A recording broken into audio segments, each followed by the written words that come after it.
You know, when you're not a gamer but you make an exception for racing games only, you don't have many choices apart from Need for Speed, Grid Series, and other sim racers, etc.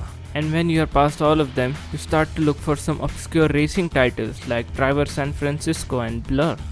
But among these niche titles was Split Second, an arcade racing game that had a completely out of the box concept, fast cars, explosive action, unprecedented racing, all in one package of a show.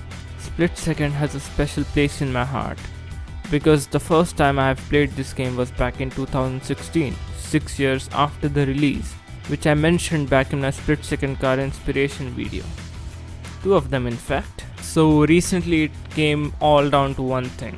I decided to complete Split Second and earn every single decal in the game except online ones because it's impossible to find a lobby. So I set out to complete my goal. 100% completion, first in every single race. It's gonna be one hell of a ride.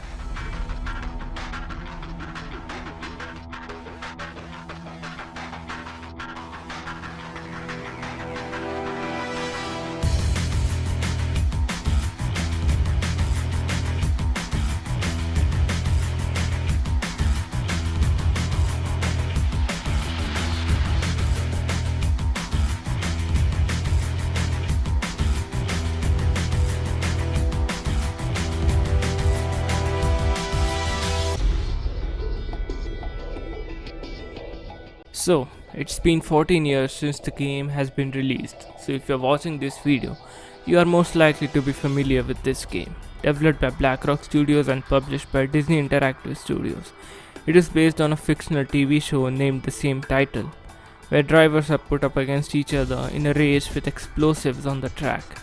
The basis and presentation of the game is really unique to say the least, but it is quite effective as well. The tutorial section of the game puts you in the best starter car, introduces you to what is called a power play. You can obtain this by drifting, drafting, jumping, and close calls for when the opponent racer triggers a power play when you are at the perfect spot, but you still manage to survive it. Building up this meter grants you a level 1 power play which can be used against your opponents, and building up these bars to the fullest will grant you level 2 power play, which is more powerful and has the potential to wipe out the entire competition. Same can be said for route changer power play. Much more effective and fun as well. And the lack of UI elements like a speedometer helps with the experience because the game wants you to look more into the explosive action around you rather than to let you focus on the speedometer or the minimap. After the tutorial, you are put right into the first episode of the season, and to progress through these seasons, you must earn credits. You can earn max 50 credits per event, which grants you new cars and a chance to race the split second elites named Raptor, Vixen, Torpedo, Livewire, The Hammer, Brawn, and Rig. These races are much harder than your standard races for reasons I'll explain later on, but if you manage to come into the top 3, you win that event and you are qualified for the next episode. And the same structure follows for the progression of the game. This is where I would like to talk about each event type. There are these normal type of races which are there in every episode. Then there are eliminations. The other 4 types of events to the game are survival, detonator, airstrike, and air revenge. Survival, airstrike, and air revenge are score based events where you have to beat the opponent's score to win. Survival puts you in a small circuit track where you have to overtake these trucks, which throws red and blue barrels to score points. Each overtake will also build up a combo meter which requires 3 overtakes in a row. While blue barrels will act as a shockwave, it will make you lose control of your car to make you crash. But red barrels, on the other hand, will wreck you on the spot if your car touches it and resets your combo. Airstrike has a similar scoring system and a combo system as well, but to score you have to dodge helicopter's missile whose trajectory will be shown in advance. Stay away from those missiles as much as possible to score a perfect wave which guarantees a maximum score per wave. Because if you're close to a missile, your car will experience a shockwave as well as the result score being minuscule, or worse, if the missile hits you, you lose one of your 3 lives and the combo resets. Air Revenge is the same as Air Strike, with the only difference being that instead of scoring points on a perfect wave, you get your power play meter filled up to take down the chopper, hence the name Revenge. You can also earn extra power play points while drifting and jumping. Single power play will take out a single bar of the helicopter's health, but the level 2 power play will take out 4 bars worth of health, which means to be able to take down the chopper in first position, it is essential to use level 2 power play only in order to win within the given time. Detonator is like any other time trial in every other racing game you find, the only difference being that every single major power play in the track is active to put an interesting twist in every mundane time trial event ever. These events will make you drive cars you would unlock much later in the game, so watch out. You might just fall in love with one of these cars. Now that we are done with the gameplay, I would really like to express how great the graphics are in this game. Sure, it has that notorious piss filter in some of the tracks, but those are just to add that character, that sense of time of the day you are in, because at night time the filter is nowhere to be found. But apart from that, the track looks detailed and the car models look great. But the best thing about the graphics is the sense of speed that the game presents to us. Motion blur, change in perspective, panning closer to the car's bumper as the speed increases, and also the camera shake really adds to the sense of speed and driving experience in the game. That even at 30 FPS lock, it looks great. It feels great to drive cars in this game. Many also regard this game as the only game that can be forgiven for capping at 30 FPS. And now I want to talk about cars in this game, and their handling, of course.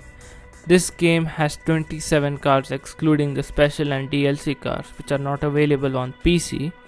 They all have their own driving feel, but if characterized, there are 3 types of these vehicles: speed, grip, and power, or Hammond, May and Clarkson. Speed class has the best acceleration and top speed, but are more prone to crashes, just like Hammond, due to shockwave of course, and their ability to lose traction quite easily.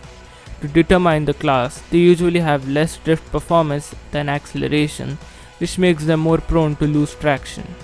Best of this class are Cobra Splitstream, Ryback Cyclone RS and the Elite GT12. You need to have the skills to handle such vehicles to get the best out of them. Grip class has the best drift and a decent top speed.